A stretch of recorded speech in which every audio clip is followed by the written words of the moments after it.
Pemirsa, pemerintah Provinsi DKI Jakarta menggelar upacara perayaan Hari Ulang Tahun Jakarta ke-495 di Monas. Upacara dipimpin Gubernur DKI Jakarta Anies Baswedan. Selain aparatur sipil negara, peserta upacara terdiri dari TNI, Polri, hingga perwakilan masyarakat. Pemprov DKI Jakarta menyiapkan 10 pendaftar pertama untuk mengikuti upacara langsung bersama Anies Baswedan di Monas. Sebelumnya, Gubernur DKI Jakarta Anies juga menjelaskan pada tahun ini, Pemprov DKI Jakarta memilih kata hajatan daripada ulang tahun. Menurutnya, pemilihan kata hajatan lebih menggambarkan suasana Betawi. Dalam sambutannya, Anies berharap Jakarta terus berbenah agar menjadi kota internasional yang diakui dunia.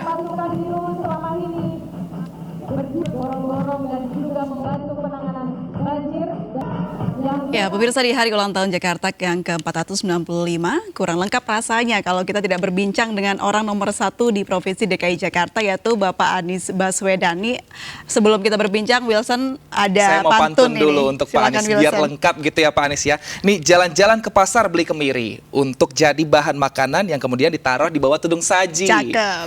Di Hari Ulang Tahun Jakarta hari ini, mohon dijawab Pak Anies pertanyaan dari kami. Tentu. Terima kasih sudah ikut merayakan hajatan Jakarta. Baik, Dirgahayu DKI Jakarta yang ke-495 tahun. Pak Anies, selamat sore, apa kabar? Assalamualaikum. Waalaikumsalam warahmatullahi wabarakatuh. Boleh Pak Anies memberikan ucapan selamat ulang tahun kepada Provinsi DKI Jakarta tercinta dan doanya mungkin? Kita bersyukur tahun ini kita rayakan namanya Jakarta Hajatan. Hajatan itu adalah sebuah kegiatan syukuran, karena ini lekat dengan budaya Betawi. Jadi hajatan adalah sebuah kegiatan kita bersyukur atas tambahnya usia kota kita. Sekaligus hajatan itu juga artinya selebrasi. Kita ngumpul sama-sama, mensyukuri, merayakan. Saya ingin mengucapkan selamat atas bertambahnya usia Jakarta dan selamat kepada seluruh warganya yang telah berada di kota ini, telah ikut merasakan sama-sama manfaatnya. Insya Allah kotanya makin maju dan warganya makin bahagia. Amin, amin, ya rabbal alamin. Nah Pak, di Jakarta Hajatan 495 ini kan Jakarta mengambil tema Jakarta Global dengan slogan yaitu Celebrate Jakarta, kolaborasi, akselerasi, dan juga elevasi. Nah ini mengapa makna ini dan juga slogan ini yang diambil Pak? Apa sebenarnya yang ingin diangkat oleh DKI Jakarta di tahun ini? Ya, kolaborasi, kemudian akselerasi dan elevasi adalah 3 hal yang kita sudah selama ini jalankan. Kita membangun Jakarta dengan prinsip kolaborasi, kerjasama. Mengapa? Tidak ada kota di Indonesia dengan jumlah dunia usaha sebanyak Jakarta. Kemudian ya, NGO atau LSM sebanyak Jakarta. Think tank sebanyak Jakarta. Universitas, perguruan tinggi sebanyak Jakarta. Kemudian juga lembaga pembangunan internasional sebanyak Jakarta. Dan begitu banyak unsur-unsur lain yang luar biasa banyak di kota ini. Alangkah sayangnya bila pembangunan kita di Jakarta hanya dilakukan oleh Pemprov saja. Karena itu pendekatan kami adalah kolaborasi, kerja bersama dengan semua yang ada di Jakarta. Itulah prinsip kolaborasi yang kita lakukan selama ini. Yang kedua adalah akselerasi. Program yang kita kerjakan selama 4 tahun lebih di Jakarta adalah percepatan. Kita melakukan pembangunan-pembangunan, baik itu pembangunan fisik, baik itu pembangunan sistem, baik itu pembangunan yang terkait dengan kesejahteraan masyarakat, lakukan percepatan di situ. Yang ketiga adalah elevasi. Semua yang kita kerjakan lewat kolaborasi, lewat percepatan adalah dengan standar global. Semua yang kita lakukan, kita ingin bahwa Jakarta menjadi kota global yang diakui juga oleh dunia. Dan alhamdulillah yang kita kerjakan di sini misalnya kita melakukan kolaborasi transformasi transportasi dengan percepatan. Misalnya dulu coverage transportasi umum di Jakarta itu di bawah 40%. Sekarang sudah sekitar 90, di atas 82%. Insya Allah akhir tahun ini bisa 90%. Ini akselerasi yang cepat sekali. Kemudian jumlah penumpang kendaraan umum yang dulunya hanya 350.000 per hari, sekarang bisa mencapai 1 juta per hari. Nah, ini adalah capaian yang bisa mengantarkan Jakarta menjadi kota global. Karena kota global adalah kota di mana warganya menggunakan kendaraan umum untuk mobilitas sehari-hari. Anda lihat saja kota-kota besar dunia pasti mengandalkan kendaraan umum untuk warganya. Nah, alhamdulillah Jakarta tahun lalu diakui juga. Kita mendapatkan Sustainable Transport Award nomor 1 di dunia sebagai kota dengan perubahan sistem transportasi terbesar di dunia. Jadi kita ini dinilai oleh dunia sebagai kota dengan perubahan yang tertinggi. Nah, inilah pengakuan dunia atas apa yang kita kerjakan. Ada banyak lain yang saya bisa sampaikan. Sebagai ilustrasi saja itu. 3 kata tadi adalah kolaborasi, kemudian akselerasi, elevasi adalah 3 hal yang kita kerjakan selama ini. Dan tahun ini kita jadikan sebagai satu pesan bersama. Mari kita teruskan, perjalanan kita masih panjang untuk membuat kota kita menjadi kota yang membahagiakan bagi semuanya dan membuat kota kita setara dengan kota-kota global dunia lainnya. Ya, itu harapan kita semua. 3 slogan tadi mewakili bagaimana harapan Jakarta ini ke depannya. Namun yang kita ketahui Pak Anies, Jakarta kini memang terlihat lebih modern dan terasa sebagai kota internasional dengan segala penunjangnya begitu ya. Namun sebagian pihak menilai Pak, modernisasi Jakarta kurang memperhatikan masalah kemiskinan ibu kota. Ada tanggapan dari Bapak? Alhamdulillah kita sebenarnya memberikan perhatian yang cukup besar kepada masalah kemiskinan di Jakarta. Angka kemiskinan di Jakarta itu mengalami penurunan terus dari tahun ke tahun sampai di tahun 2019. Nah, tahun 2020, tahun 2021 memang kita mengalami kontraksi perekonomian akibat pandemi COVID. Dan disitulah kemudian angka kemiskinan meningkat.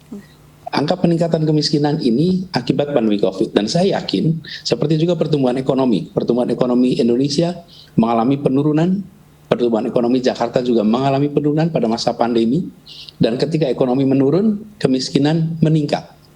Nah, sekarang perekonomian sudah bergerak kembali ke atas, dan kami yakin ini akan bergerak cepat untuk Jakarta. Kenapa? Karena berhentinya kemarin bukan karena salah investasi, salah hitung. Berhentinya kemarin karena kegiatan mobilitas orang dikurangi, bahkan waktu itu pernah dihentikan. Itulah yang kemudian berdampak kepada kesejahteraan masyarakat. Nah, sekarang kita akan merangkak kembali. Bahkan saya beli ilustrasi, ekonomi mikro di Jakarta itu didorong maju. UMKM, termasuk warung-warung, dulu mereka itu mengandalkan pembeli yang datang ke warungnya. Apakah kaki lima, apakah di mana saja. Nah, ketika terjadi pandemi kemarin, orang tidak bisa datang. Nah, kami kemudian apa yang kita kerjakan? Kita mendatangi UMKM, memberikan kepada mereka 2 hal. Satu namanya IUMK, izin usaha mikro kecil. Yang kedua NPWP. Ketika mereka dapat izin usaha dan dapat NPWP, mereka bisa bergabung ke pasar digital. Sehingga apa yang mereka hasilkan bukan hanya dibeli oleh orang yang datang, tapi diberi oleh orang yang pesan secara online.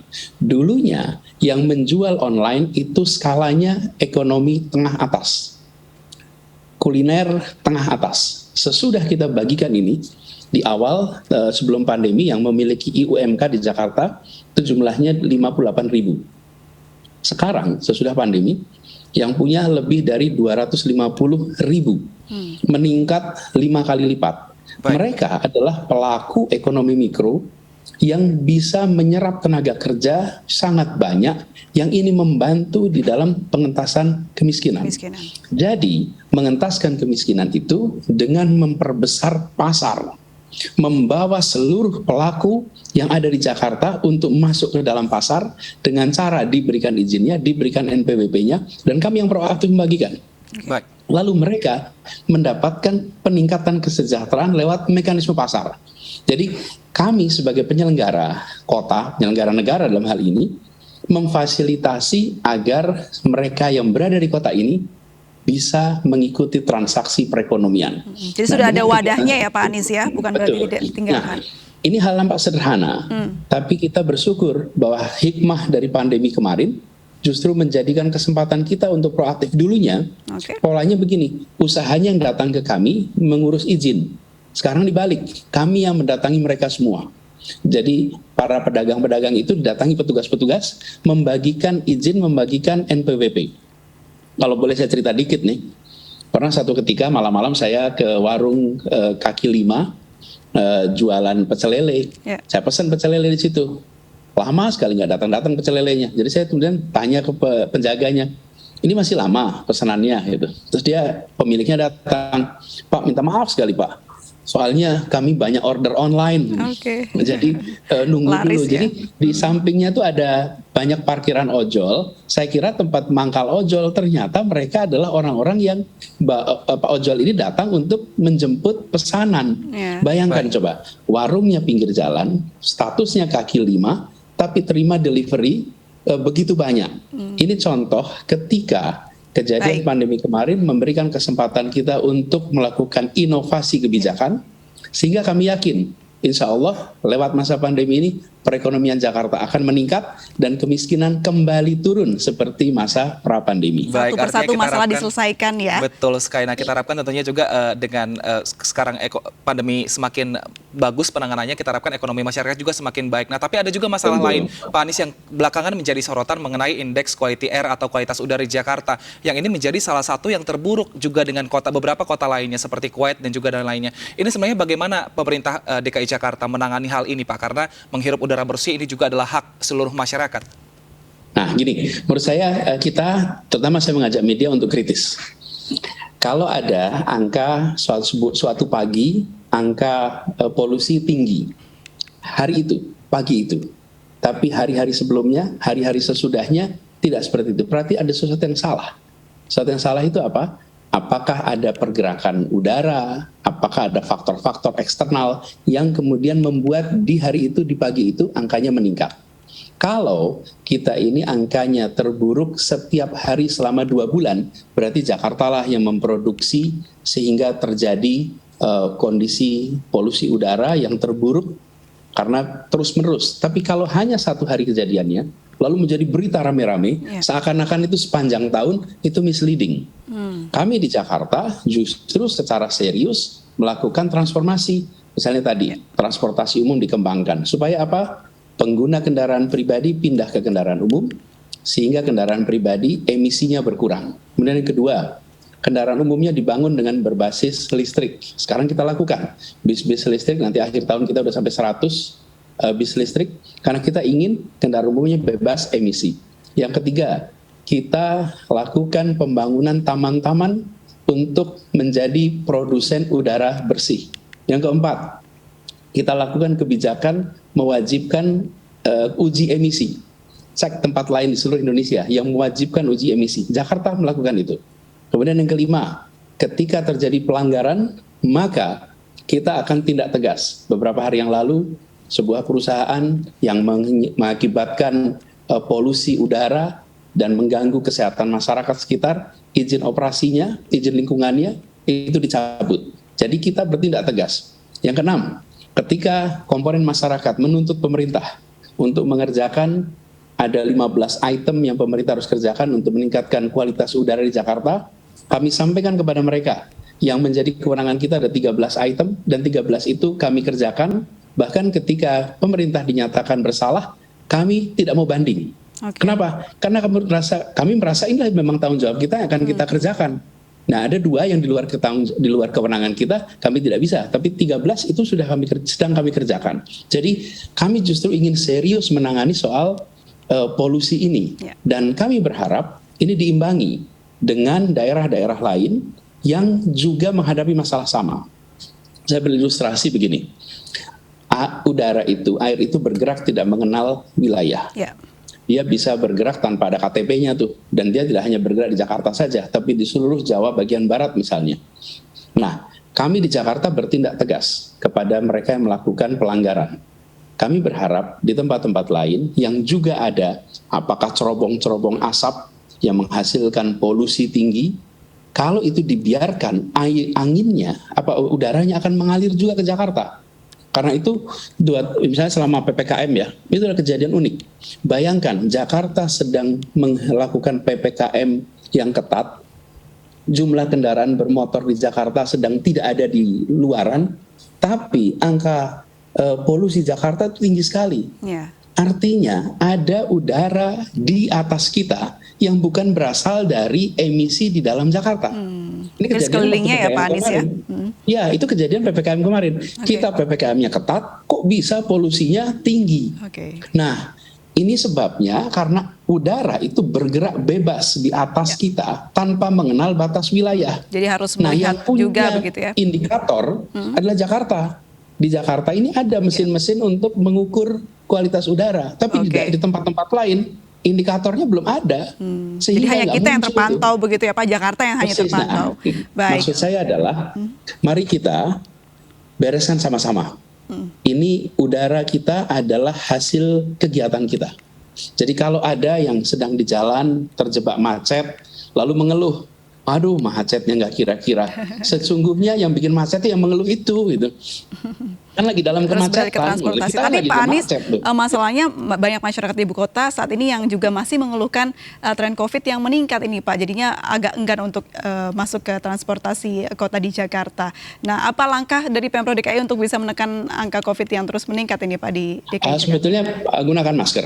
Begitu masuk ke kendaraan umum pakai masker, studinya sudah menunjukkan bahwa orang potong rambut pun jaraknya dekat, tapi kalau sama-sama pakai masker insya Allah aman. Jadi sesungguhnya kekhawatiran tentang penggunaan transportasi umum ini bisa dibantu dengan menggunakan masker. Tapi poin utamanya adalah ya kita bukan kota yang sudah bersih dari polusi, benar kita harus akui ini adalah persoalan yang sudah menahun, tapi kita sudah mengerjakan langkah-langkah menuju perbaikan. Belum tuntas, yuk kita sama-sama.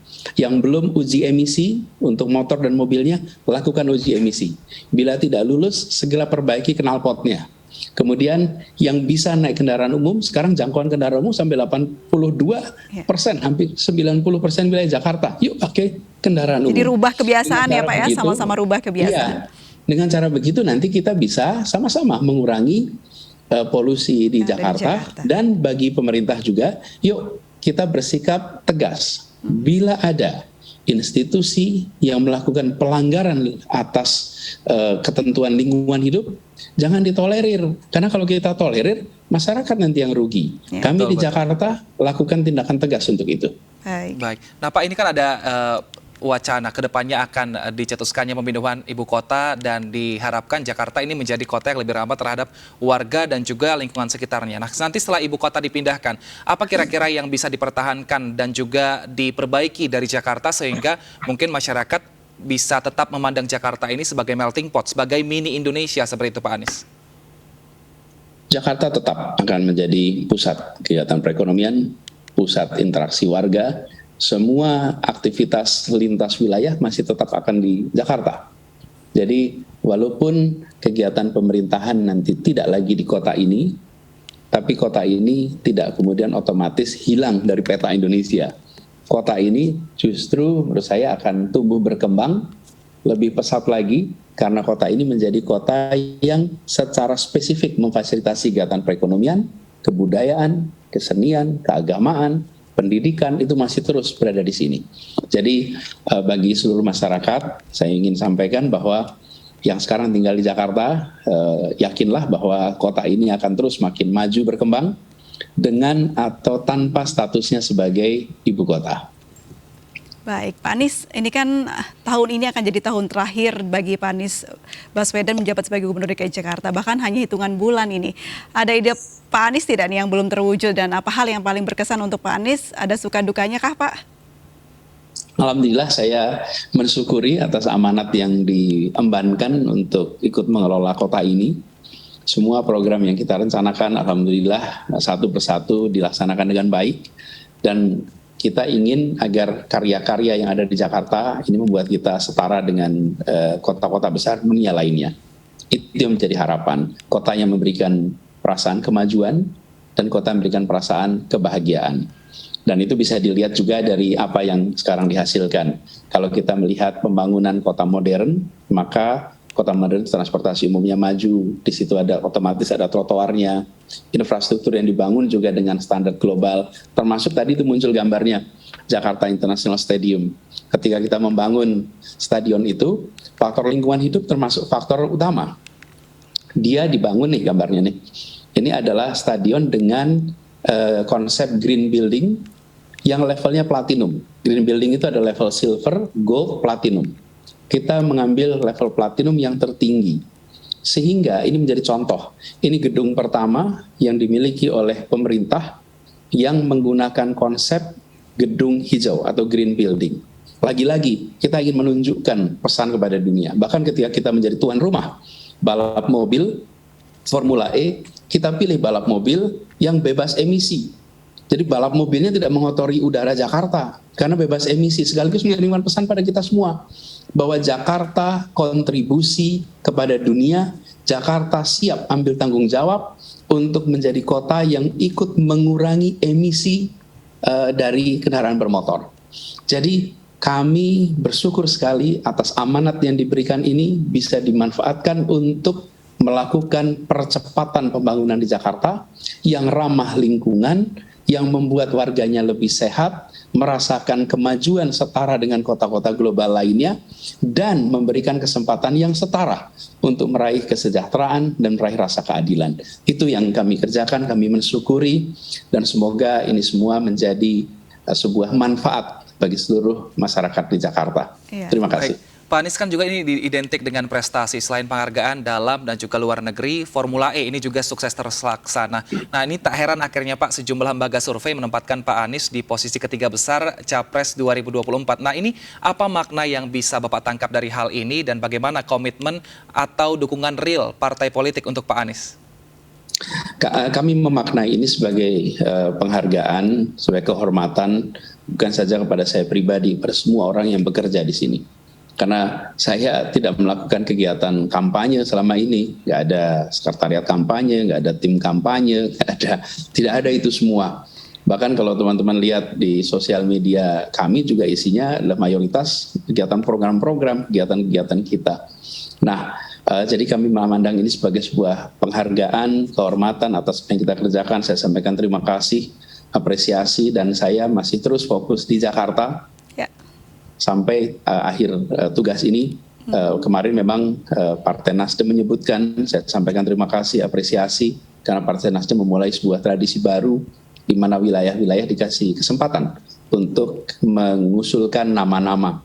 Dan ketika nama kami disebutkan, maka kami sampaikan terima kasih, izinkan kami meneruskan yang sedang di Jakarta sampai Oktober besok. Nah, sesudah Oktober selesai, baru nanti kita pikirkan langkah berikutnya. Jadi masih dalam tahap pembicaraan ya Pak Anies untuk selesai di Oktober, setelah itu apa begitu ya? Ya. Baik, Pak Anies terakhir ini masa jabatan Pak Anies kurang lebih beberapa bulan lagi begitu sebagai Gubernur DKI Jakarta. Ada pesan tidak untuk masyarakat DKI Jakarta di momen hari raya, hari ulang tahun DKI Jakarta ini? Mari kita syukuri. Saya sering sampaikan kepada jajaran bahwa angka-angka statistik atas hasil pembangunan itu penting untuk ada, karena kita bisa mengukur. Tapi yang lebih penting lagi adalah kami ingin tiap keluarga di Jakarta itu bisa berkata, Alhamdulillah untung tinggal di Jakarta. Ketika ada urusan kesehatan dimudahkan, ada urusan pendidikan dimudahkan, urusan pangan termudahkan, mobilitas termudahkan. Jadi kami sebagai penyelenggara negara, sebagai penyedia fasilitas di kota ini, yang saya sampaikan pada seluruh jajaran, kami ingin agar warga Jakarta mensyukuri. Bahkan ketika pandemi kemarin pun, banyak dari warga Jakarta yang menyatakan untung tinggal di Jakarta. Karena kecepatan pelayanan ketika mendapatkan terpantau positif, kecepatan pelayanan ketika harus melakukan vaksinasi, itu semua adalah sebuah kerja kolektif dari kita semua di Pemprov dan Forkompimda, Polda, kemudian Kodam, sebagai sebuah kesatuan yang membuat Jakarta menjadi sebuah kota yang disyukuri oleh warganya. Jadi harapan saya di hari ulang tahun ini di Jakarta Hajatan, mari kita syukuri bahwa kita menjadi bagian dari kota ini. Lalu yang kedua, yuk kita ambil tanggung jawab. Mari kita jadikan kota ini kota yang ramah lingkungan. Mari kita lihat diri kita masing-masing. Berapa banyak kontribusi kita pada polusi udara, pada sampah, pada itu kan semua residu. Mari kita kurangi. Kita kurangi sampah kita daur ulang sampah kita pakai ulang sampah kita, dan kita kurangi emisi di kendaraan-kendaraan bermotor kita. Jadi satu sisi kita mensyukuri kemajuan, sisi lain mari kita kontribusi untuk membuat Jakarta menjadi lebih ramah untuk semua makhluk, ya manusia, ya tanaman, hewan, dan semuanya. Dengan begitu nanti Jakarta akan terasa sebagai kota yang membahagiakan bagi semua penghuninya. Baik, karena memang untuk merubah suatu kota tidak hanya pemerintahnya saja, tapi harus andil dari seluruh masyarakatnya di dalam kota tersebut ya Pak ya. Terima kasih Pak Anies Baswedan atas waktunya. Salam sehat selalu dan semangat untuk hari-hari terakhir dalam masa jabatannya. Sebelum kita tutup, tadi kalau di awal ada pantun, ini Wilson juga ada pantun lagi untuk boleh ya, Pak Pak, Anies ya? Baswedan. Boleh, Makan ya. kerak telur di pasar raya, pakai Cakep. telur bebek biar lebih enak. Cakep. Selamat hajatan ke-495 Jakarta, semakin maju, sejahtera dan juga semarak. Terima kasih Pak Amin. Anies atas waktunya. Terima kasih. Selamat sore Pak Anies, Assalamualaikum. Selamat sore. Ya pemirsa, kami akan segera kembali usai jeda berikut ini, tetaplah di MNC News.